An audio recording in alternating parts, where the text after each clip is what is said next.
and welcome to season 3 of The Desk of a Navy Wife, where you may or may not hear my kiddos in the background. My name is Raina Worthy, and on this podcast, we like to talk about challenges, triumphs, and experiences with being a military spouse. So kick back, relax, make a cup of coffee, or get that evening dinner ready, and watch or listen to me in the background.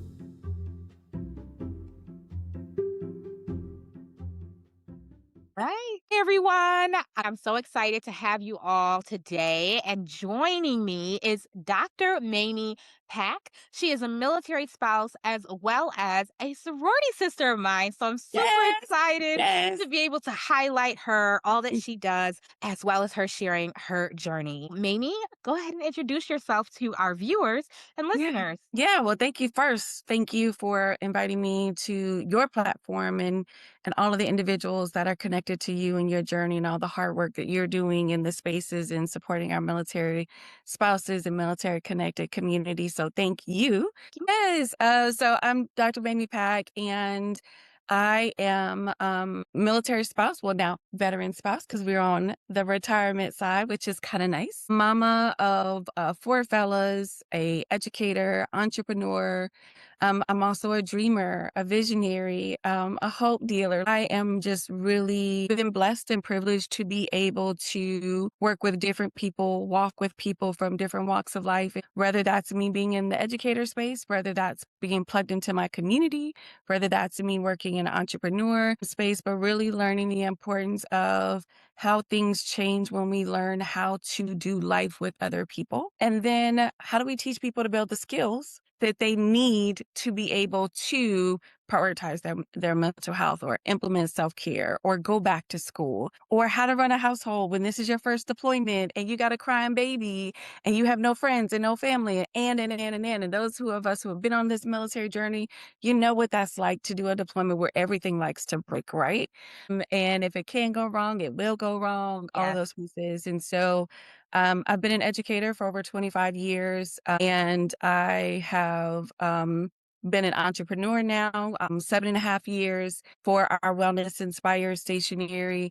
And I use both my professional expertise and my personal experience to be able to create products that are practical, that help you tell your story, and help you prioritize your well-being one page at a time for the season that you're in. So that's just a small little snippet about. I love it. And I know your background is in Mhm. training and development, which is Yeah. something that has been a huge goal of mine. So it's Mhm. amazing to see how you've taken that experience and been able to really hone in on Mhm. that and specializing on things that you offer for military spouses. And with this season 3 being dedicated more around mental health, I do have a question for you. Yeah. If you can share a little bit about that journey as a military spouse, how those transition periods may have impacted you, whether it was a PCS move or a Yeah. deployment, and how it impacted your mental health. Yeah, I grew up in a military home, so my mom served in the army, and so I was already familiar with the idea of resilience. We Okay. we moved every 3 years. You knew how to start over, make new friends, like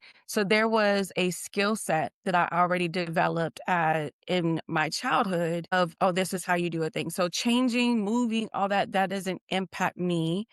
This what I thought the same way. So I'm like, I'm resilient. This is not new. All these Mhm. kind of I originally had my bachelor's in English, so I earned that. And then once we got married, I earned my master's degree after having our second son. And then eventually I did go back to school to earn my doctorate. And during that time, we added 2 more children to our family. So we Mhm. were growing every single time, and each had its own unique challenges, ways in which I was stretching and really was also learning, how do I love the version of me in this season? And so there was some grieving that I went through that at the time. I didn't know that was grief. I was just Mhm. like, I was just sad. Right. It's attributed to being sad. Right. Uh, Especially when I wasn't working for the first time in my adult career. We decided I was going to stay at home, and that was around our third son. We had to have an emergency C-section for Mhm. him. Recovery looked a lot different. My body was just different. And so having to go through a deployment not too long after having a C-section, being in a new city, no friends, not working for the first time in my adult life, Mhm. having 3 children, it was hard. It was like, there's no other word. It was hard, even though there was still some good, like it. And that was the mindset shift that I had to have for my own mental health that no one could do for me. It was that they're good in my heart. And so during that time, I really leaned into my faith, really just like, okay, I was like, Lord, just you said you got the next step. I need you to just tell me what's my next step because Right. my 3-year plan, my 6-month plan, I'm a planner. I know how to do those things. That wasn't working in that season of life. And I was struggling because it wasn't working in that season of life. Right. And so I went from just really trying to control everything to surrendering, like, okay, Lord, you guide me in raising the children that you gave me, and that I am equipped to be the mother to the children that you gave me. I'm equipped to walk this season that I'm assigned to. And so I started with gratitude. I was like, I'm going to get up and every day I'm going to find the good in my heart and also giving myself self compassion and grace to say this can look different and that's okay. Mhm. So it really took time. I'm not going to say I sat on that bed and came out like Wonder New Woman. person, right? Yes, there was not, so but it took a lot of time and intentionality and getting back up when I would stumble into old behaviors Mhm. to be able to get to the other side of me now having a healthier mindset, me being able to view myself in a different capacity and being able to see who was I outside of the things that were comfortable for me, that were familiar to me, because now I was in an unfamiliar space and I'm just like, oh, I'm kind of struggling with this. And so in there, I'm a writer at heart. I have been writing and making journals ever since I was a little girl. Mm, Journals now for my business. That's not a new thing. I did that for my students, mhm. journals for my children. I created their own, baby books and things. So writing, storytelling has always been a heart space for me. And so it became okay, let me just start writing and reflecting and using the skills that I already had as a teacher. I'm like, oh, I think I need to use these with myself Right. and put those kind of into place there. And it's different because at that point my children were small, first deployment, not working. So there were a lot of major life shifts, kind of colliding at one time. And when you're used to being resilient, you'll minimize. At least I minimized that. Oh, wait, these are really major things in isolation. I was just like, oh, this is what we do. We're going to keep on doing the thing versus like, oh no, this is a lot. Yeah. And how do I let somebody know I need help? And it took time. It was really hard for me to ask for help. It was really, I felt like I was supposed to, Yeah. that I should be able to handle these things. I'm supposed to be able to handle these things. And when I wasn't, then now I'm being critical of myself because I wasn't doing that. And so it took time for me, one, to recognize that's okay. I have a spouse who loves me dearly, who shows up for me, who supports me, who is my safe space. I can say the ugly things out loud. Right. I was scared of those ugly things. I was scared of the ugly things for myself. But then, like, if I say this, what are people going to think? Right. Kind of stuff. And so I just finally said the things out loud that I was dealing with internally to my husband and stuff, and his love and just care and compassion really, once I said it and I knew and I was like, okay, now I can kind of move forward. Yeah. So that was that season. Then, of course, as the kids get older, you do more deployments, you do more moves. I started learning what were some of the basic skills and ways that helped me to thrive. And how to identify when what I was doing no longer serves where I am. So you kind of transition through different spaces, like when the kids go through like the different schools. Now we only have one son still at home Yeah. and having children now in college, that transition is also a big deal because now you're transitioning in your role as a parent. And my husband retiring, Yeah. that transition of now we're no longer bound by, the military The deciding orders. our timeline. Yes, Yes. and what does the your relationship and your how the house functions and things like that. And one of the things I joke about is the contacts. So I've always been contact number one for the kids Mhm. was because I've been the parent that's home. He's away in deployment, all that. Right. So when my husband retired, my work and business really started taking off. Mm. I'm doing more traveling, speaking, etc. So I actually, I'm now contact too. Yeah. And that transition was like, oh, wait, I've been this role in this space all this time and not even realize how that was going to feel to like, oh. And so just being able to recognize, where am I in this season? What are my needs? What do I need help with? What is my capacity in this season? And being able to know, who are my safe people, that I'm able to be completely vulnerable, completely all of me, right? Yeah. Like the fullness of me, and know that they're going to love me. They're going to, walk alongside me, lift me up if need be, hold me accountable when I need to be held accountable. Right. All those pieces. So I think when you were talking mental health, is that first, mental health is normal, just like any other preventative care. Yeah. You go to your dentist, you go to your doctor for your regular checkups, you go get your car checked up. It's important that we see it as just simple care Hmm. for our mind and body, and to learn potentially some skills, some strategies that maybe we weren't taught.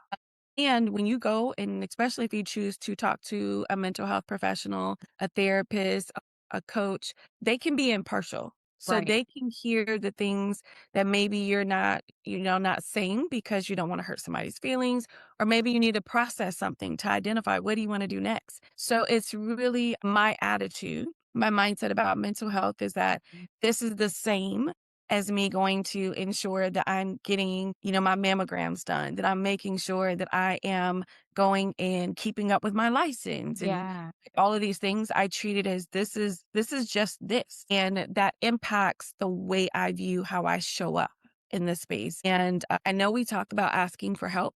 And asking for help is very complex. And we just say, oh, ask for help. But if Ask you, for help. It's hard. it It's is, hard. it We're not, is, or maybe we were in an environment where we're like, it wasn't okay for us to ask for help, right? We had to figure it out. And some people go correct. through that. And so Yes. as you get older, you take it with you. Like, I got it. I can figure it Mhm. out. I'll do it myself. And that's just, you carry it on with everything. Yes, especially if you've experienced disappointment, right? Right. Like you're sharing, if you did, to ask for help requires bravery, courage, vulnerability.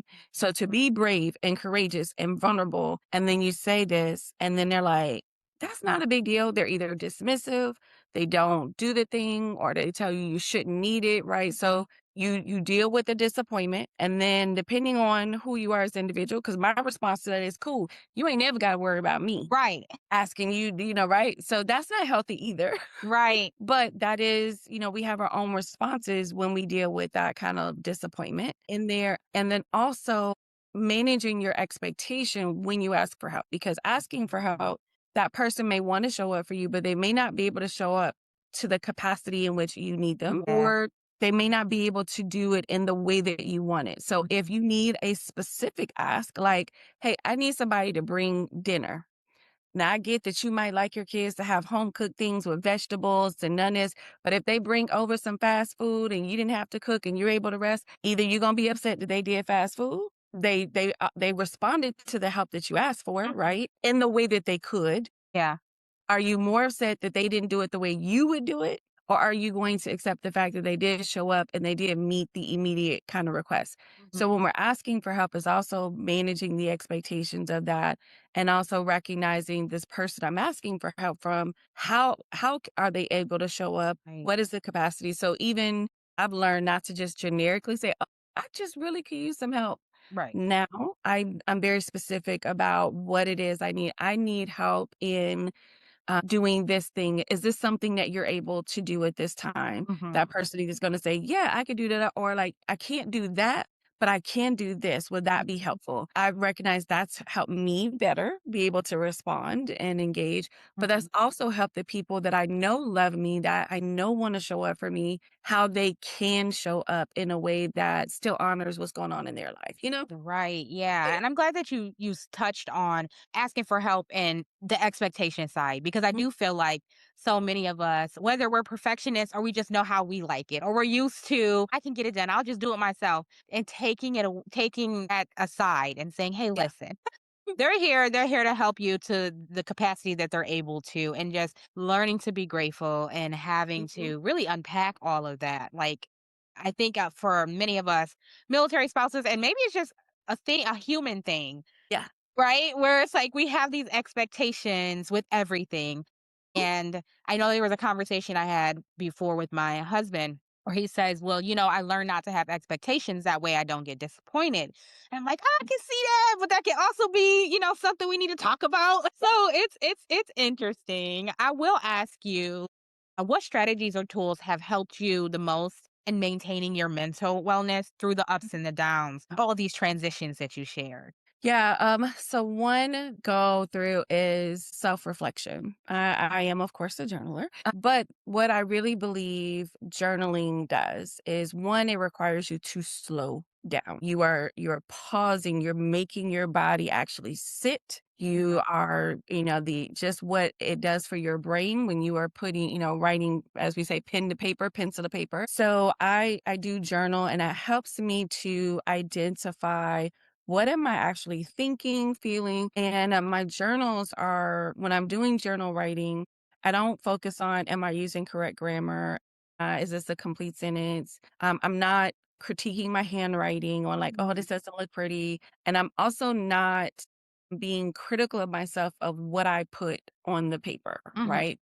So if that is what I'm feeling, that is what I'm feeling. So that part helps me with processing and then even identifying what is a me issue. And then if there's other parties involved, then I'm like, okay, is what about this might be a we issue? Yeah.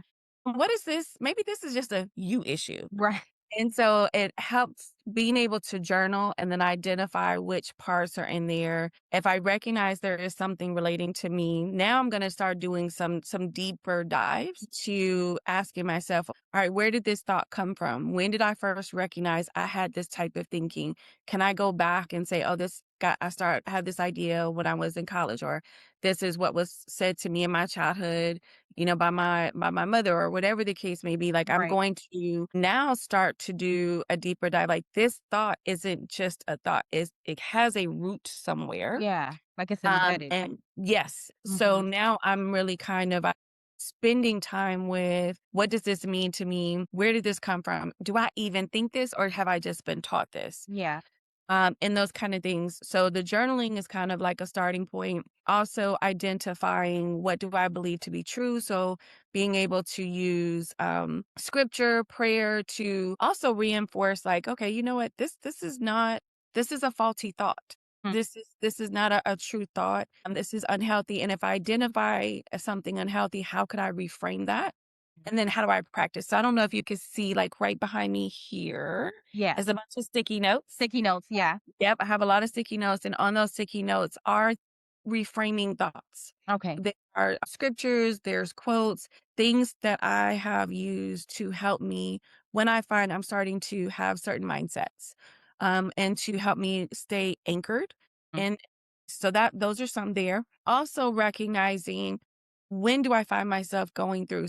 If you're not a tracker, I Yeah. really encourage people to do tracking. Track. Hmm. So if you notice, hey, I'm feeling down today, okay, then you need to track that. And then you're going to reflect what took place today. Was Yeah. today I didn't get a phone call from my spouse and they're deployed, or I didn't get an email. So you're able to recognize something specifically happened that created this. The tracking also helped me to identify where was I feeling certain ways because of what was happening with like my menstrual cycle, or Right. because I was starting, perimenopause. Like what was there some other hormonal things going on that now I need to talk to a doctor about, Right. because this isn't just my circumstances. This is connected to, I recognize something within my body is off. So that helped me to identify, is this work for me, or is this, I need additional support to help me like connecting with the doctor, Right. whether or not I needed to have a, therapist or a coach, or recognizing that part in there.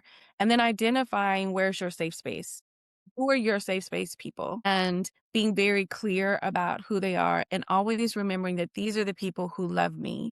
Mm. These are the people who really believe in me, and who, I know a lot of times we say, oh, people who see the worst in us, but these are the people who see the best in us. In spite of what those other pieces are, these are people who know the fullness of who we could become. And so really identifying who those people are, and then knowing I can go to these people Mm. to say the things that I'm hoping about, I'm dreaming about, I'm praying about, I'm concerned about. Mm. It's all of the different ones in there. I know as a military spouse, we often go into communities, we don't know anybody. Ri Most of like my close friends, they don't live, in the cities with me. So we have to be right, intentional about maintaining our friendship and connection and things. And so also recognizing you have different types of people in your life. There is your inner circle, your safe people, but then there's also your community, which is mhm, different. mhm, There are your colleagues, there are your acquaintances. So really making sure like, are you diversifying the role you give people in your life? And so that way that helps to manage your expectation. right. And just because I see you as a friend, that doesn't mean that you see me as a friend because we got to manage that expectation too. Because we get her like, oh, I thought we were I closer. thought we were cool, yeah. Yeah, and and it's like, Yeah, well, that person may be that for you to you, but that doesn't mean you're that person to the other person. And yeah, so even being able to be aware of where are we relationally and that it's okay if I see you one way and you see yeah, me. no, mhm, Yeah. So being able to do that, that helped me because I did have my feelings hurt thinking that somebody was closer and yeah, like, was yeah, we're not that. Oh, yeah, I need to check me.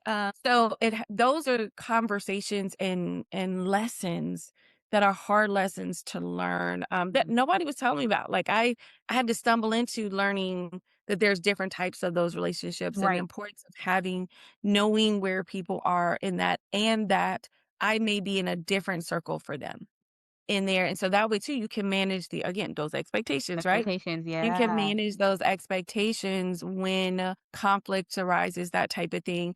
And then the other part for me specifically that I think relates to being a military spouse is mhm, that when we're going through a deployment or anytime my husband was away from home for an extended period of time, yeah, there's a particular way I function that is different than when my husband is home. And so I'm going to because I am now the physical parent that is responsible for doing all of the things. I may decide like one year I didn't put my kids in any sports. mm. No one was in anything. I was like, y'all can play outside with the kids in the neighborhood. You know, Go I play was like, soccer in the yard. yeah, that was really it's like I didn't have the physical, mental, just capacity to Capacity, be doing mhm, all the running. And I was like, the way for me to show up well in this season, mhm, this is what I have to cut back. yeah, This is what I'm not I am able to do. This is what I'm not able to do. And then to the people that were around, I was like, this is my capacity.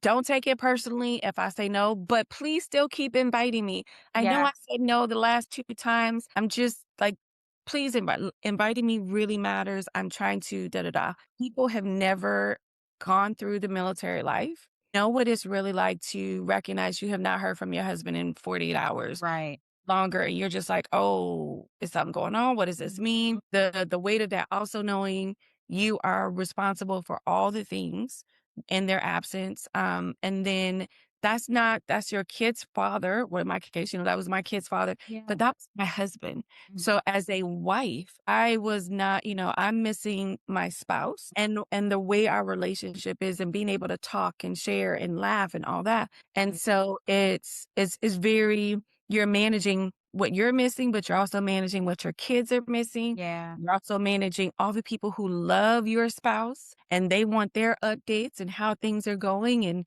they're missing, them too and all of these kind of things. So it's don't apologize for knowing what your capacity is yeah, and recognizing this is what I'm able to do so I can show up well. And of course, Stanley comes back home. Yeah, because now I have help doing dishes. right, Now I have help being able to get the kids over here and over there. And now I have help to where I can study and know like, oh, he's cooking dinner. yeah, Like that's a very different lifestyle than when you are now going 6 months, knowing that you have a spouse that does all of that. Now 6 months, you're carrying all of it. yeah, Every pickup, every drop off, every game, every teacher conference, every whatever, in addition to if you choose to go back to school, in addition to if you have a business, in addition to still making sure you as a person, like, how am I taking care of Mamie, the woman, so that I can have overflow mhm. into all the other spaces of my life? And see, with the adjustments, and I think that's something that I guess on the outside looking in, right? I think some people may automatically feel like, oh, they have a community, there's a community people there, there's the family support center and all of that. But you don't know the mindset of each military spouse. and their how comfortable they may be with doing that. I know personally for me when I was in Japan, so similar. My spouse was on deployment. I just had our baby. We just came back from a medevac. So now it was me, a newborn, and a toddler in Mhm. Japan, and I didn't know anybody. And I was like, Yeah. how do Mhm. I get, and then COVID happened. So it was like, Yes. how do I get this support still? Do I Totally. not go, crazy. That mental check-in, that taking a pause and being okay to know your limits. Like, hey, I Mhm. can't do this right now. I'm not at a space to be able to do Yep. this or go to this celebration or XYZ, but keep inviting me. And I Yeah. feel like if you have people that are understanding or are truly someone that is like Mhm. your friend or caring for you, they're going to be understanding with, Yeah. okay, yeah, we'll keep inviting you, but we completely understand if you can't make it because Yes. life is going crazy right now. And Mhm. so thank you for sharing that. Transitions, right? Because a lot of us go through these adjustments, transitions, the resilience that we're told, hey, you have so much Mhm. resilience, you have so much resilience. If a spouse is currently struggling with being overwhelmed during all these Okay. changes, what's the first small step you'd recommend they take? Great question. I do wanna just add one little thing from the previous thing, and Yeah, we'll go yeah, back. absolutely. Yeah, so with the invite piece, I also recognize that in me saying no, Uh huh. some people, yes, they love you so much, they, like, recognize this is just a season for you, and they're gonna keep inviting. I also knew that in me saying, "Hey, you've asked me 3 times," I said no every time.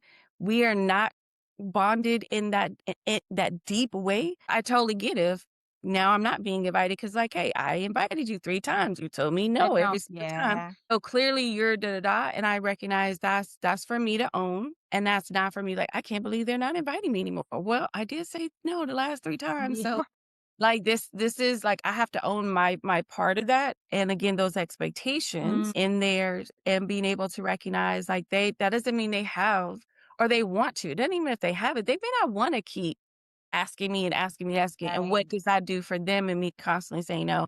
So just recognize, still do what's best for you, but also recognize not everyone is going to, if you don't have that kind of relationship, continue to like, yeah, invite you. Cause those other relationships, they've been around you in these spaces and seasons when you Mm, did say yes. yeah. So it's just like, okay, I know this is what she does. He's on deployment. This is our deployment behavior Right. around this a couple times, I get this. But someone who might be new to me, maybe that's the first time they're interacting with Mm, me through a deployment. They may not know that and feel like, oh, she's just being da da da. So yeah. I still own that what my part may be in them asking me and not asking me. So I just wanted to kind of still add Yeah, that. thank you. Yeah, No, yeah, thank you. Because it's yeah, so true. yeah. Some people will be receptive and others will be like, okay, fine. I'm not inviting you to Yes. nothing else. Okay, like that's fair. That's fair. I got Yeah, it. that's fair. I did that. So if there is a military spouse going through transition, the very first step that I would recommend is to just be honest with yourself. Okay. Be honest. Like, stop trying. If you are someone who tries to explain away, you're trying to rationalize all the things because you're like, well, maybe I'm not supposed to be feeling this way. Maybe it's not like I am supposed to. People expect me to, like all of those kind of things. Just kind of really mute those conversations in your mind and first start with just, it is okay for me to be where I am, to feel what I'm feeling, and that I don't have to justify why I should feel a challenge, why this might be hard. Because I do think sometimes that's depending upon your lived experience, you'll justify whether or not something should be hard for yourself. Mm-hmm. You'll try and justify why you should ask for help or not ask for help. You'll go through those pieces. And so my first step in every transition now is it's okay. If I'm like, oh, this is hard, I don't want to do this, whatever that unfiltered kind of like the thing is, like, just go ahead. And one of my phrases, if I'm not sure what I'm feeling, but I recognize I am feeling something, I'm like, Yeah. well, I'm feeling some kind of way about this. Yeah. And that's just me acknowledging that there is something there in which I am not at peace. And I'm feeling a disruption and I need to figure out what that is, whether or not that's something I've just created in my mind or is this a real issue, right? Right. And so when you're going through transitions, it is going to feel hard because you are going from an old place to a new place. Mm-hmm. You have one foot here And then your other leg is like way over Right. here.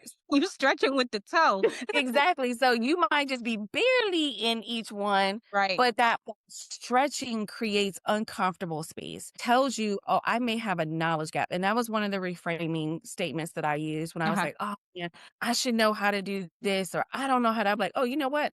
This is a new space. I have a knowledge gap about this. There's information I need to learn, skills I need to build. So let me figure out what those things are. And Mhm. so the gap tells me it's okay for me to feel that stretching. It's okay for me to be uncomfortable because I'm maybe going from the top here, but I'm going into a new level, new season in which now I'm at the bottom and I got to figure out that. And so, what skills and strategies and practices that worked well, maybe when you had one kid, that is not going to work when you got two. Right. You know? And so those are like those kind of pieces of what do I need to adjust? Those are some of the pieces that is recognizing what about your life has changed. You have you noticed changes in your body? And I think too, like for those of us that do have children, your body it has changed. So Mhm. you are now learning how to love the body you have and So hard. look. I mean, I'm sorry. I know you were in a Yeah. flow. It is Mhm. so hard to do that Yeah. because a lot of us are not honest with ourselves as far as like thinking that I'll be fine after the children. And then it's like the reality hits and your hormones change, your body changes, everything changes. And if you had C-sections, that's a whole nother Another thing. Yep. thing. And I had two, and each were Mhm. different, Yeah. recovery as well. So it's a lot to unpack, but go ahead. Yes. Well, and I think with that comes now, what is the impact of that to your marriage? Yeah. Because if you're feeling a particular way about your body or Yeah. just yourself, then how does that show up in the relationship between you and your spouse? And then how does that impact now the dialogue you're having about yourself? Are your children hearing the dialogue that you're That you're saying about having your about body? body. Right. So if you're like, oh, nothing ever fits. Oh, I feel so The whole frumpy. body image The thing. whole thing, right. Yeah. Mhm. So they're hearing those pieces. So it's so multi-layered, right? And then for people who, even if you don't have any children, to be able to recognize that your life just may not look like what life used to look like. And so how do you embrace what life is compared to what life was and still honor that? You may need to even grieve some of that, Mhm. right? Like I recognize, and there's a space where I love the space of and. I can grieve what was and still be joyful, grateful for what is. And so those spaces of for myself, because I've gone back and forth, I've had different kind of just body image things that are deep rooted body Yeah. image things. So to be able to love who I am, I have to also then go back Yeah. and recognize how did I start hearing people talk about my body?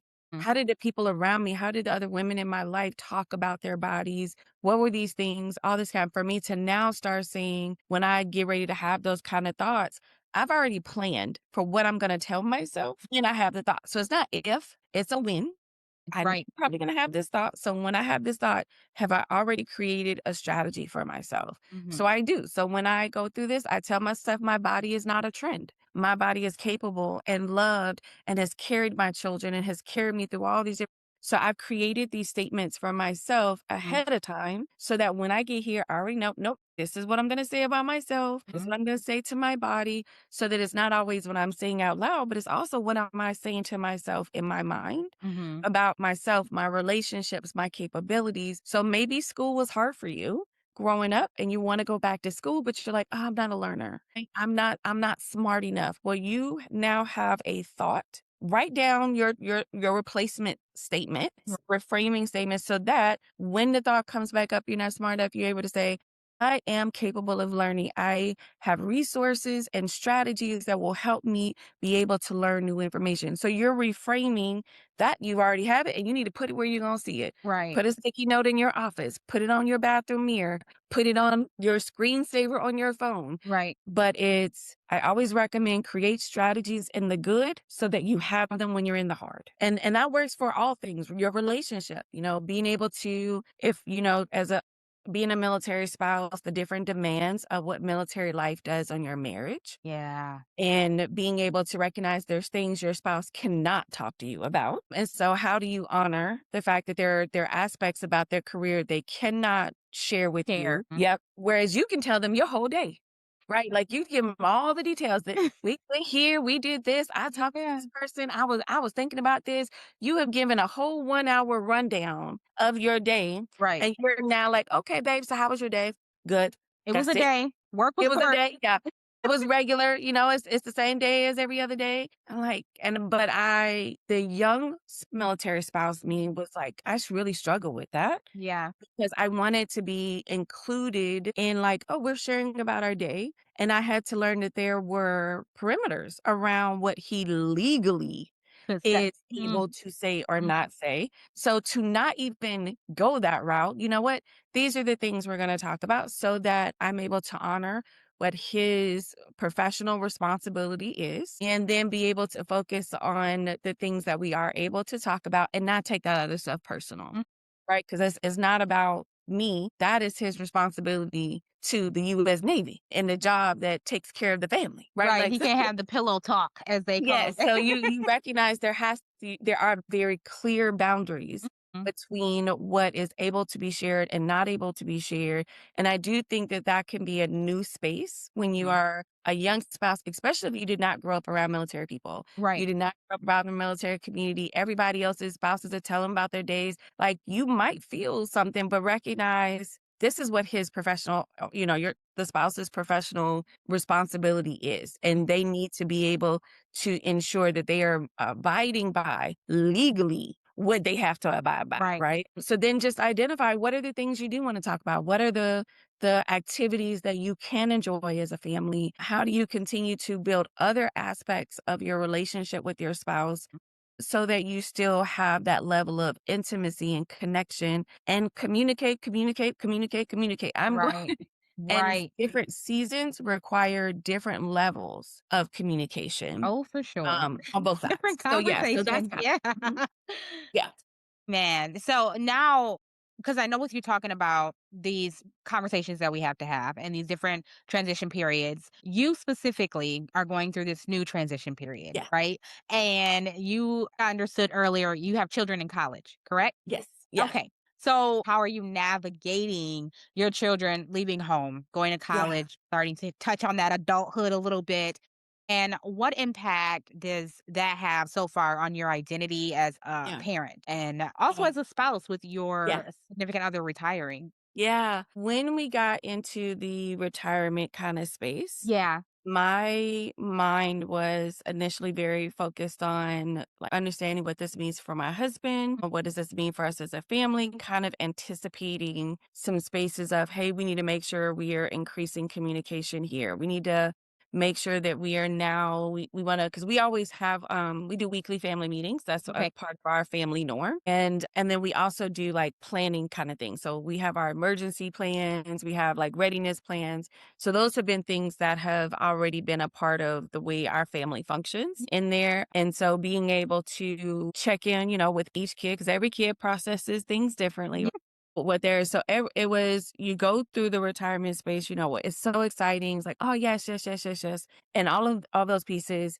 And then it's become now what does life look like because now for the first time ever, we are in total control of our scheduling. Yeah. We are in total control, like all these and the new rhythm and things like that. And so I think for us, because my husband and I, our communication is one of the strengths of our relationship, Mhm. that we were already like, okay, what does this mean for you, me? What do we need to do? What Right. support do we think we're going to need? And I'm very grateful for the circle of friends that my husband has. They are phenomenal individuals. So, he has good friends and to be able to show up and they were also able to talk to me about what transition looks like Okay. and being able to like, hey, these are these things, we're here to support you and him, that kind of part. So I think that also is a part in knowing that we were both surrounded by people Hmm. who loved us, friends for us, wanted to show up, all that kind of piece. And Yeah. I do think that makes a difference. And rather not you have people in there. And that transition part, where I was talking about, especially understanding with military community, where the impact of PTSD, Yeah. we also are, and we're talking, there could also be grief. Some people do struggle going from military, what you're wearing every day, what you're doing, all that. While that could seem exciting, for some people, that's not exciting Right. because now they went from not having to make certain decisions. Now I got to decide every day what I'm going to wear. Yeah. Seems like a small thing, but that is a big adjustment for some people. And also then what might be the financial impact to the household Mhm. when you're talking retirement, career. And so for us, it was really about what does this new season look like for me Mhm. in my career, in the business that definitely opened up for Mhm. me to be able to do more of those things, right? Right. Because now, again, I'm not contact one, right? I'm able to, Stanley is now able to be here to do all the different things, Yeah. and it's not seasonal. And then with the kids, with our fellas transitioning to college, it really, I'm a crier. I own it. Yeah. I cry when I'm sad. I Not cry gonna tough when I'm it mad. out, cry it out. Yeah, yeah. Oh, yep. I'm gonna cry it out, then I'm ready to go. And so it really was, truly understand when you talk bittersweet because you're recognizing this little boy Yeah. that you had and all this. And now this little boy has become this young adolescent to now has become a young man. Yeah. And to be able to see glimpses of who they are, their character, like you're seeing these things and how it's such a privilege. Like for me, I get overwhelmed by the privilege of it all. Yeah. And just like I'm so grateful and that I get to be their mom and that I get to witness them going from this boyhood place to the manhood place. But I also, home changes now. I went from seeing them every day to now I'm seeing you maybe once a month. You're having to make a decision on if you're going to come home. Right. Forever changes with each one Yeah. who leaves. And so that is an adjustment for me. Mhm. That's an adjustment of like, oh, wait. So when we start talking family trips, well, now that looks different. When we're Right. talking some of our traditions, some of those traditions are going to look different now. And allowing myself to be sad about it, but also allowing myself to say, this is as it should be. Like Mhm. they're doing the things we raised them to go and do. And then transitioning to they're making their own decisions. I am now here as a guide. Yeah. I mean, if they want my perspective or to talk out things, but I am not the one. When they're little, you kinda control everything. Right. This you gonna go, this the time you going to sleep, This this your what you lunch, gonna this your eat. outfit for the day. Like, I got all of this, and you go from being solely responsible to their world starts expanding. Yeah. Then you kinda be you might not be the first person they wanna tell something, you might be the 3rd person. Then they go off, and now you're was 3rd, maybe now you 5th. Yeah. You might get first place dibs here and there. So it really becomes I ask myself, am I creating space they want to come home to? And so that kind of helps me to be mindful that I'm not being controlling, that I'm not being something more than what I should be at this season of life, and that our relationships are also changing Right. there as they are in their adulthood and things, and to always be mindful of that. Like I do regularly remind myself, this is what my role is. This is Yeah. because I'm like, what are you doing? Why would he who my co-host? I'm like, babe, why would he Right. this doesn't even make sense. This is not what they need to be doing. And he's like, okay, I hear you, but Right. they are They're adults. They're learning. yes, I'm like, I know, but Yeah. so just me continuously remembering, like, being mama is never going to change. Right. Recognizing they also are, identifying for themselves what they think, what they believe, who they want to become, and that I'm always positioning myself with they know I am accessible. I am always here. I'm Right. loving. So that transition, yeah. And I do think when our kids are little, a lot of times we're just tired because little kids, it could just be exhausting. Exhausting. Yeah. But it's a lot easier to build community when kids are small because you can do play dates, things like that. Yeah. The kids step into that teenage space, your community actually can look a lot different because if your kid doesn't play a sport and your kid's not in the band or in some type of extracurricular activity where you're part of like other parents, Yeah. you may not be connected to other parents. And so, how do you find community in that teenage space to be able to talk through what are just some of this is what teens go through, like, the teen angst, or, hey, you might want to check for this, or those kind of things. I do think it's a little bit harder sometimes Yeah, yeah, because of that space in there. And then any grieving you feel that, oh, I thought me and my kid would be here. I thought me and my kid would be doing this, especially if there's aspects in which your child may be making decisions, or that their abilities look different, yeah, right? Some different kind of pieces. It's okay to, again, grieve what you thought something was and still see that there's something good. So those are just some of for me, and being intentional about date nights with my husband, and being intentional about the things where we're cultivating our relationship, cultivating us, and then also asking each other, what do you need today? right. How can I show up for you today? And what could I, what this is what I need. And then we're talking about what each other needs, but also what are we looking forward to? What are the things you want to accomplish in this new season for your life, or for him and his purpose? And then also what are the things that matter to me? What do I want to say yes to? And what do I want to say no to? No, too. Yeah, I think that I don't have to explain any of this. If I'm like, oh, you know what, I just don't want to do that. I don't want to. Yeah, I just don't. Younger me would have tried to, like, well, why don't I need to? Maybe I need to explain. And I'm like, well, I don't want to need to, but no, no. Now I'm like, We're not no. doing it. And there's nothing else. And the freedom of that, I think, has just been really good for me Mhm. and my overall part. And then I will say the transition kind of going into perimenopause and Yeah, recognizing body is going through things that I'm like, I don't agree with these changes. What are yeah, you doing? Why are you doing this? yeah. And so recognizing some things hormonal is just happening with your body, and then how to be able to talk about that. So we had a family meeting about it. I was Mm, like, hey, look, this is what I'm going through. And this is what this means for me. This mhm. is what y'all can joke about. This is what y'all can't joke about. Yeah, I'm a little too, my feelings yeah, too raw right now, so I'm not gonna find this funny. yeah, And so being able, but also to normalize what women go through and things for my sons, and that these are just normal conversations, like yeah, we're talking about. And so but I had to acknowledge, I was like, something feels off. I just yeah. not quite feeling myself, and advocating for myself when I went to the doctor. And my original doctor was like, oh, he didn't listen. So I was like, you know what? I don't need a doctor who ain't listening to me. Once I switched doctors, she is phenomenal and she really listened. And so even those pieces too is recognizing, are you feeling heard in the spaces where you need to? You need to be Right. heard by your doctors. You need to be heard by these things, so that way you can get the best care and you don't have to take poor care. Yeah. So those were some of the things that I did for myself in these transition spaces of just recognizing, "Hey, I have a need. Something feels different. I don't Yeah. know what that is. I don't know if this is just something in my head." Asking those around me, I was like, "Babe, have you noticed anything different?" It's Mhm. like, "Yeah, you do seem like you're a little bit more irritable," or I'm Yeah. like, "Okay." So that way I knew, all right, this is what I'm doing, and talking to the doctor. So also recognize that if you see you're not feeling yourself, whatever that means for you, go talk to somebody. Don't like, oh, I'll give it a couple days. Maybe I just need to sleep it off. If you are recognizing anything about your mental state, your body, where you're feeling numb, you're feeling disconnected, and maybe that you're not having enjoyment, because we're like, well, I don't know about that. But if you're feeling blah, Yeah. that be some signs like, let me just go talk to a doctor, at a minimum, figure out if it's just something hormonal happening. Right.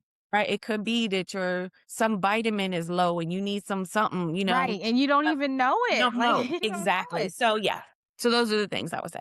Thank you for talking on the being intentional portion, because that's is very important for us to be intentional, and even the advocacy, because again, a lot of us advocate for others and maybe Mhm. we forget to advocate for ourselves. And I can attest to advocating in that doctor's room. Like, if that person's not listening to you, on to the next. Find someone who will, because we understand our bodies. We're in tune, right?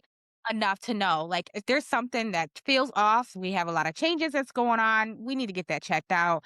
And if you are saying something to your doctor and they're like, "Oh, that's fine, it's completely normal, don't worry about it," but you do feel like you need to be worried or wanna get it checked out, go on to someone else. My next question, 'cause it's more around your retirement and the shift, Yeah.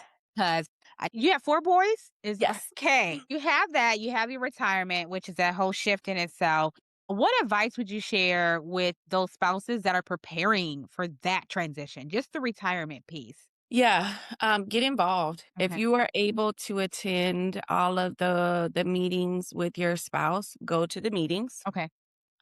Make sure you're going in, you understand, to know what the pieces are, and to ask a lot of questions. If you don't understand something, be in those meetings with your spouse, ask the questions to make sure you understand, Mhm. and then ensure that you and your husband are having clear communication with each other about what do you want life to look like, and realistic conversations about, your finances, because that financial impact decides, what life was going to look like after the fact, right? Like, will your spouse need to go get a job, or does he just want to go get a job? Yeah. But you're thinking, no, I want you to stay home and be home all the time.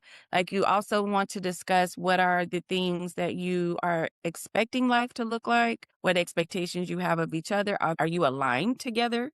So as soon as you know that you are working toward retirement, don't wait until you actually are in that year-long window. You Yeah. actually wanna go back further, because you need to start preparing financially way before that year. You wanna start having the conversation, like, once you decide, "Hey, Imma do 20 years," then what are y'all talking about at year 15? You're doing a year 16, so you want to really kinda think through what is the anticipated retirement date, and then what are the things we're doing to prepare for that, so that way if you don't wanna work, can we rely solely on the part there's no guarantee you're going to be 100% disabled and Right. permanent in total. So if we're not doing that piece, what does that mean? Do you want to go back to school? Do I want to go to school? So really start like the conversations of what are the things you're thinking about, you're dreaming about, so you can start aligning on those pieces.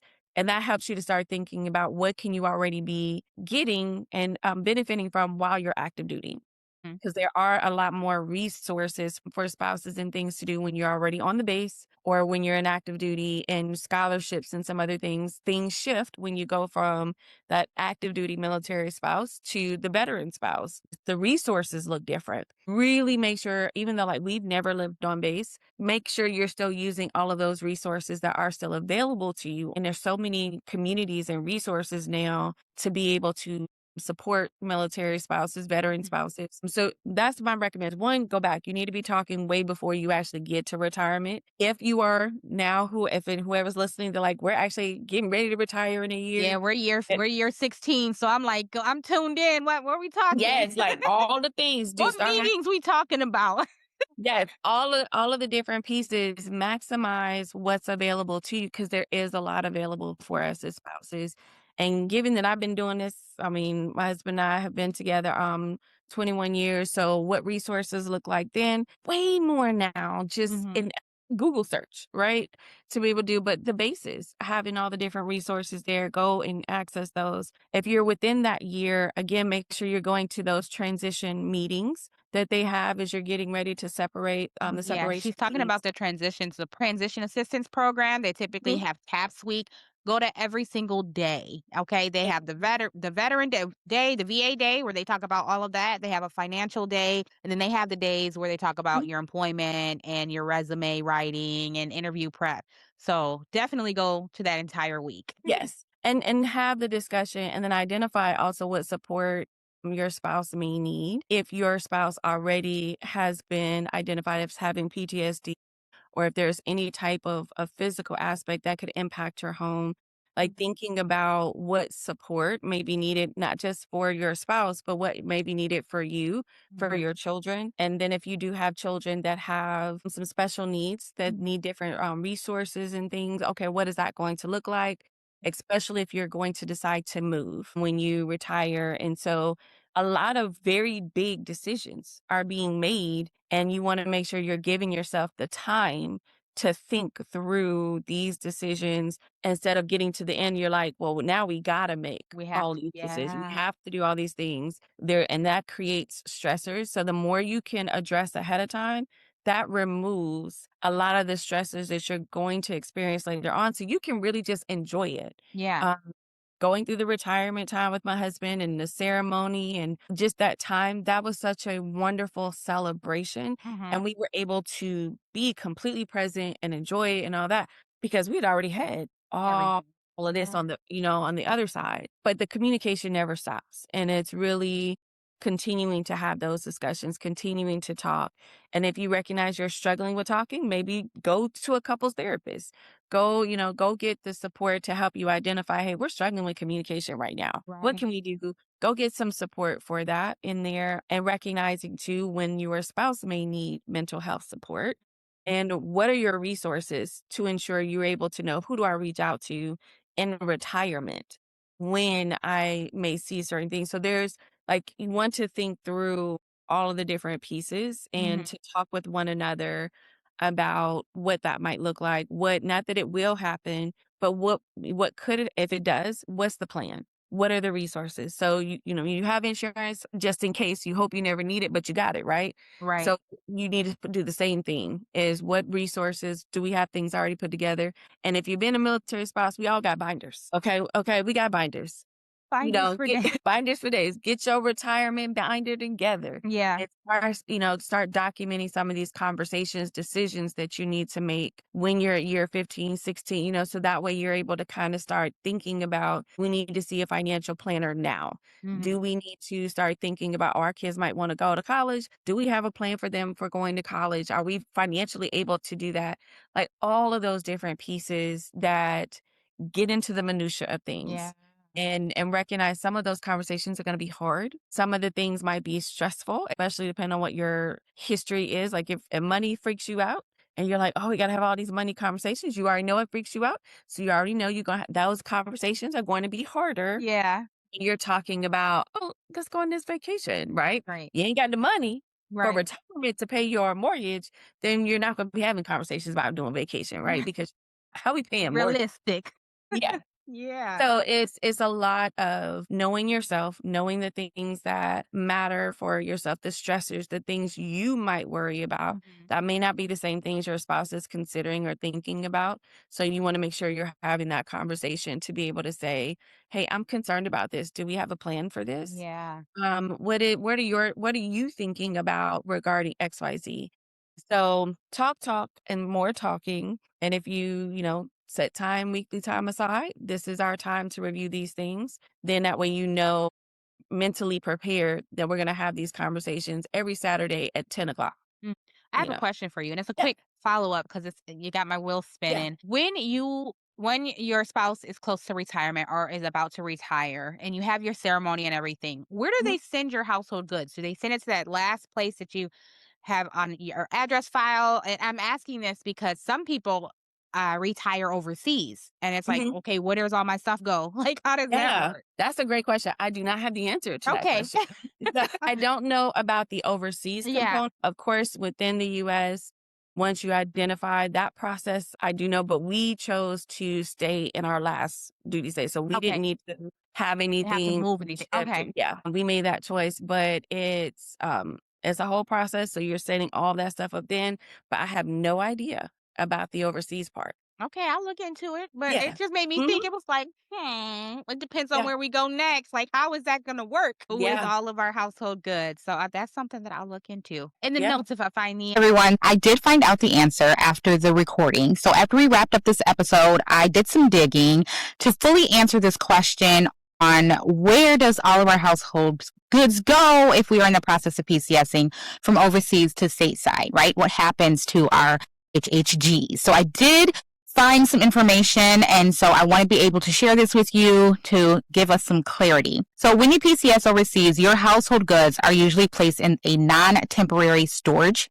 So it could be a storage unit where it's placed, and it's going to be based off your nearest or original pickup location in the States.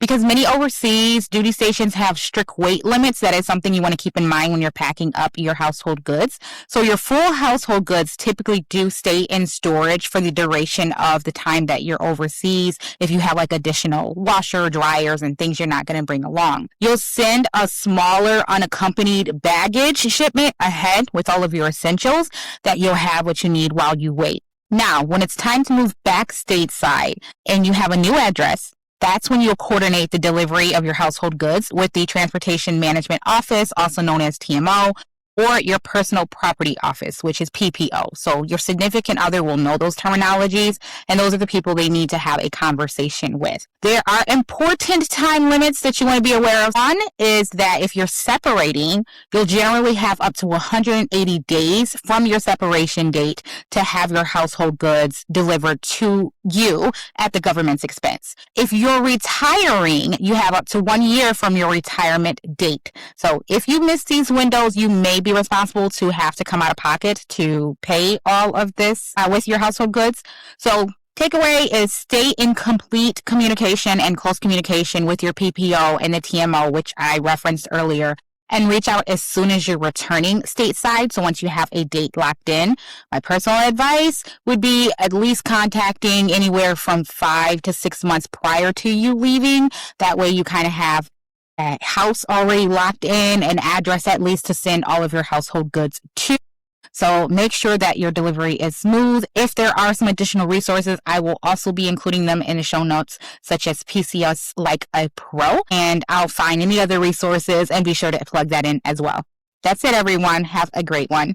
Back to the recording. Answer. Yes, yeah. And, Yeah. knowing what your kids are, because our kids were close to graduating from high school. Yeah. So you're making decisions too about, well, what do you want to do for your kids? Now I'm going to shift a little bit into your brand because I Mhm. see a lot of those beautiful products in your background. Can you talk to us about what inspired you to create those products that you have? I know you have some that are self-journaling. Mhm. And was there a specific turning point in your own story that sparked the idea? Ever since I was a little girl, I always was getting staplers, papers, click clacking somewhere. Yes, because back then you had to, well, I'm giving my age, but back then you would send out for your stickers. It would take 4 to 6 weeks before we would get our stickers and the little books and all that. So I was that person who would Mhm. send out, and, I still get excited over pens and markers and all those kinds of things. So I've always loved books, always loved storytelling, making, writing, reflecting. Being a military kid, books, writing was my way of coping with that lifestyle.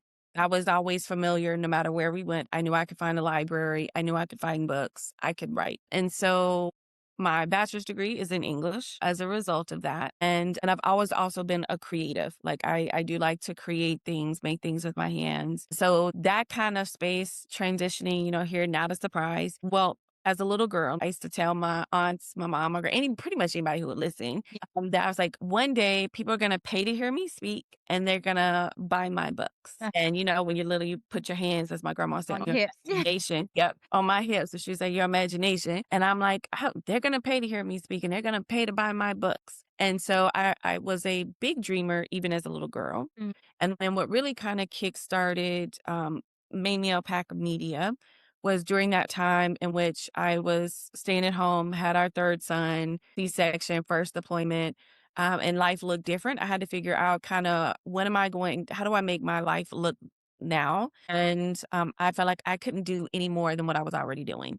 And so it really became me using, which our sermon notes is our very first product, is still our top selling product. And the way that that is designed is that I'm taking the message that I listen to on Sunday, and that is my Devo for the week. So I'm not having to go find something else to do for my Devo, figure out what I need. I'm just using what I'm already doing. And so the idea of, I can do less and still live more. And then gratitude journal came out of that time period, which is our do less, live more gratitude journal. You're just identifying one good thing in your day. And so a lot of the products were born out of a necessity for myself, of me figuring out what do I need life to look like. And then I started writing again. Actually, I just remember I put all those things deep inside my heart. And Yeah. it was like, it's just not something for me. And I started back up and I was like, okay, clearly this desire to want to write again and create, like that's being stirred up for a reason. And I was like, Yeah. let me lean into that. So I started writing again and started creating the products. And at that time, it was like, I didn't want other women to be alone. Right. That like oftentimes you get into these things, you get into where you are in these new spaces and it can feel so isolating. And I was just like, I want other women to know that they are not alone and that, hey, I'm going to help you be able to build the skills to get to your next space. and to normalize vulnerability, transparency, normalize that life is messy and that it can still be a good life. And so I just wanted to expand the table, always make space for other women, make room where they could come complicated and broken and all the things and still say, hey, I still see the good in you. I see the all the spaces and places you can bloom. You can be messy with me. Yeah. And so creating that safe space for women to be able to show up in that way really still kind of guides me in what I do in there, and to think about the woman who's like, I don't journal. Right. Okay, you don't have to be a journaler to use my products. Right. But are you somebody who says, I'm tired of being burnt out? I'm tired of putting myself last. Well, yeah, okay, then that's what my products are for. For My yeah. products aren't for journalists. It's for people who are saying, I want to take better care of me. It's Yeah. for people who are saying, I need some different resources to help me figure out how do I embrace this life right now. So it really just kind of started there and continued to expand. So we started with the one product. Now we have over 50. And I continue to look for the person who is like feeling unseen, Yeah. look for the person who is feeling unheard, and to be able to say, I see you over there. I hear you. Come on over here with me. I'll Yeah. come with you. And so that gives me joy when I'm able to interact. So whether I'm talking to the one or I'm talking to 10,000, you're going to get the same Yeah. Mamie. You don't You get, gonna you get the don't, same baby regardless. you don't get the same Mamie because the care I'm giving for the one is going to be what I'm doing for the masses, because the one matters too. That's the products are all designed to be able to help in that space. And then I use my professional experience being an educator to know how to structure the journal so that people need to chunk information. You need to put Yeah. the information into practice. You need to reflect on it. So how do you now build a habit? And so it's really designed to help walk you through doing the inner work so then you can start building the practices, systems, and habits so it can be a part of what you're doing. Yeah, it sounds like it helps with building just the better habits overall, Yeah. especially around that self-care and that Mhm. mental wellness, mental reflection. So through that, whether you're helping one or you're helping 50,000, what's one success story or piece of feedback that someone has that who has used your products has that's really touched you? They've been able to tell Yeah. you and it's really touched you. Yes, so I had a woman who disclosed with me a disability that she Okay. had, and that was just really struggling with being able to find notepads that worked for what she needed for her lifestyle. Mm. And she used our daily productivity notepad, which is designed to it's your three priorities, two possibilities, and then a space for praise. But it's that product is about reframing how we think about our to-do list. So your possibilities, these are the three things I need to get done. If you need have more than three, you got too many prioritizations going on. Possibilities, we want to reframe that thinking, it would be nice if I got this done. And so she started using that product and was able to say, like, this is the first like notepad I could actually use and implement that made sense for what was going on in her life. And so for me to know that someone's able to use a product that helps their quality of life. Really, that's what it's designed for. Like that, those are the things. And that's why I say, do people who journal, plan, other things, do those people love my products? Absolutely, because those are my journalists. Those are my Yes. planning people. Yeah. Like those are people, of course. But I think about the people who are like, I don't like to journal. I don't like to write things down. Okay, but these products are designed to help your quality of life. So then to see that someone's using the products and that their quality of life is improved, that I'm like, yes, like that was so amazing. And the fact that she disclosed and shared her story with me, like that was such a privilege to be able to know that and to know that I created a space where she was comfortable sharing, that. So it was just a And she great moment. felt Yeah. seen and understood. Yes. And I like Yeah. that you touch on the priorities. Cause listen, I'm gonna tell you right now, I do always create a huge to-do list. But Mm-mm. the reality is, girl, you're not gonna get all that done in one Mm-mm. day. Why are you doing this to yourself? And And for that some happens often. and we do it because we're taught to be list makers, and then it helps you if you start doing some deeper work, I'm just gonna kind of Yeah. it's recognizing, why does this list matter to you? And why does having a bunch of things on the list and as the bunch of things making you feel like you have earned something because you've completed all these things? Or seeing this really long list now, is it creating some anxiety and stress because you're like, I have all these things and now look, I Yes. anything with my day. But maybe in your day you were completely present with your babies. Yeah. And you know what? That trumps a lot of this other stuff when you recognize my kids have this need. I need to meet this need and show up. And but we'll do all of that, be this amazing mother spotlight, really show up where it matters. Yeah. But then we'll see this long list we didn't complete. And now we're putting ourselves in condemnation Yeah. because now like I didn't do any of these things. I should have done this. And or we'll stay up late to make sure like, oh, I need to make Need up it. for no, I don't. I don't need to make up for this list. I did focus on the thing that was the most important that day. And that was, hey, my kids were sick. I need to do this. Or my kids really miss their father and they're showing that they need me to take care of their overall mental well-being. And you know what? The laundry can wait.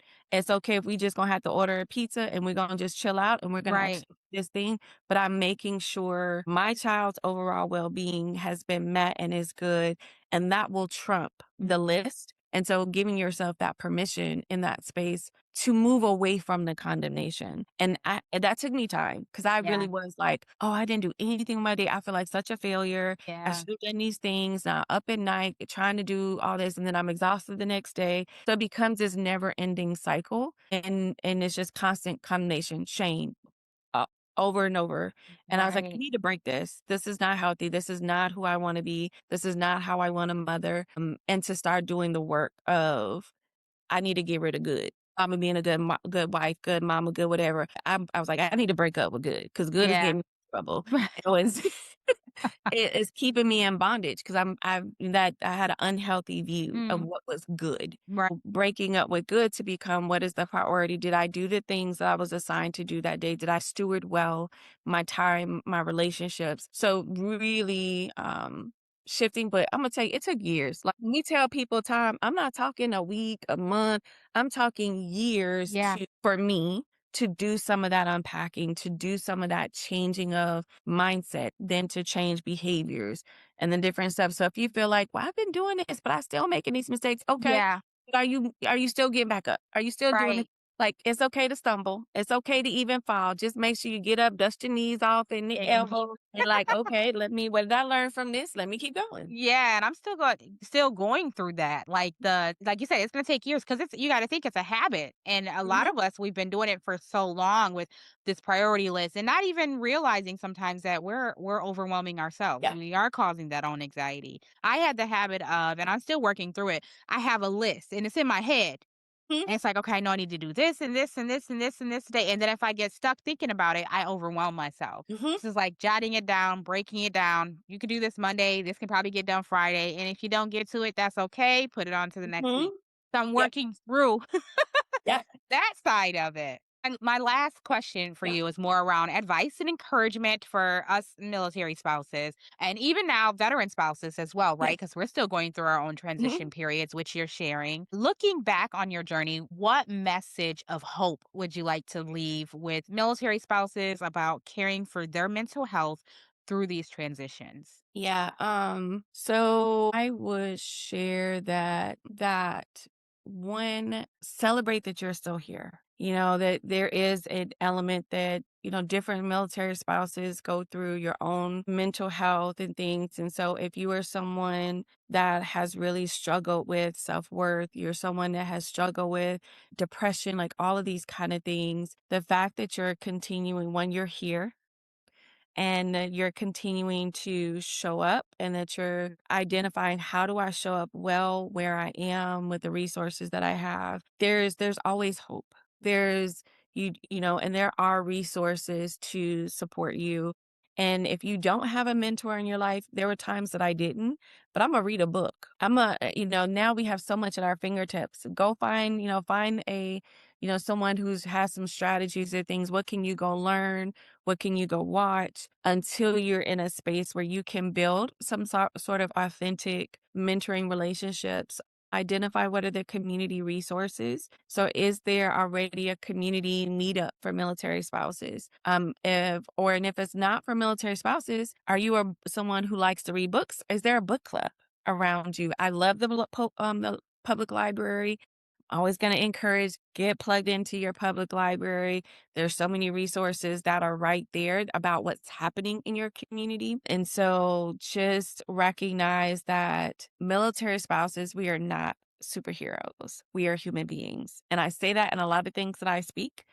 We are not superheroes. We are human beings. We are human beings that need support, that need encouragement, that need advocacy. So if you're feeling like, oh man, I should be able to know, you are not a superhero. You are a person who Yeah. has limitations and a capacity. Like, so we are meant to do community. We're meant to rely on one another's and to build the spaces in there. So just to give yourself more grace and Yeah. self-compassion about that in there, and recognizing I'm a human being who is a spouse. I'm a human being who is a mother. I'm a human being that is, this, and that all human beings have limitations. All human beings have our own capacity, and that you don't have to do something to be worthy of anything. So knowing that you are already worthy as you are in that space. So that has been some for me, that I don't have to be performative to be able to be identified as someone who is worthy to be loved. I don't have to prove something to show that I deserve to have these things, that I'm already worthy in there. So hopefully as a military spouse, like as they're listening to this, that they find the one nugget, maybe not all the things may be too much. Find the one nugget that you are a human being, needs support, advocacy, resources. So identify, what resource do I need to identify for myself? Where in my community could I get plugged in? How do I advocate for what I need in there? And just take that one step. And then also to have friends, you got to be a friend. So be able to make sure, are you creating yourself? Is your heart open to being able to build new relationships and to expand into new people coming into your circle and in theirs? Because sometimes our heart is closed. And so they were like, oh, I don't have community, because you're not open to community. And I get it. We get hurt. We get disappointed. All those things. But one of my prayers is always like, Lord, keep my heart tender when life around me is hard. And so that helps me to be tender so that I can be open to any new relationship, new friendships, new experiences, new transitions, and not allow what I've gone through to keep me hard. I really appreciate your insight and your tips that you're sharing with military spouses, because a lot of it sounds like that self reflection, Mhm. that advocating for ourselves and building the community if there isn't one that exists. So Mhm. I thank you so much for your Yeah. time. I really do appreciate it. And Thank you. I look forward to continuing to partner with each other down the line Yes. and enjoy the rest of your afternoon. Thank you. Join us May 16th and 17th for Empowerment Leads, a military spouse summit. We are going to be focused on being aligned in work, MilLife, a balance. And this space is for you as a military spouse. Looking forward to having you join us. Thank you again for tuning in this week. I look forward to bringing you resources, support, and laughter. Sending my love from the desk of a Navy wife.